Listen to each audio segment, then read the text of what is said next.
Судскиот совет денеска го добил предметот за обвинетиот Менсур Пајазити, кој на пешачки во Титово смртно ја прегази 22-годишната Теодора Ристовска и доби 2 години затвор.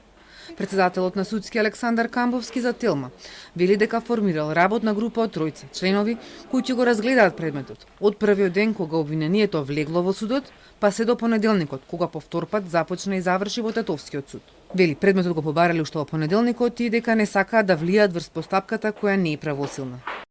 Работната група ќе го разгледа предметот, во најскоро време ќе подготви информација и ќе биде известена и јавноста.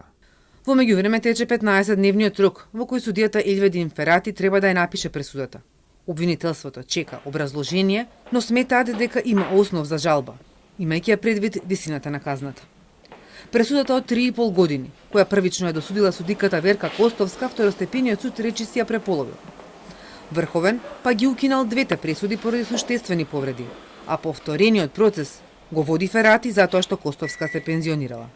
Семејството на Ристовска разочарано бара максимална казна, а тоа е 5 години. Од обвинителството објаснуваат дека сите докази упетувале на оваа законска одредба, затоа што сообраќајната несреќа со смртни последици се случила од небрежност, а не со евентуална умисла. Апелациониот суд, кој исто така постапувал во предметот, ја намалил санкцијата, но во ниту еден момент не ја оспорил правната квалификација.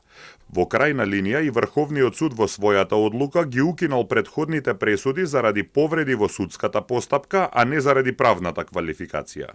Во понеделникот, по 2 одлагања, судењето за Пајазити почна и заврши во еден ден.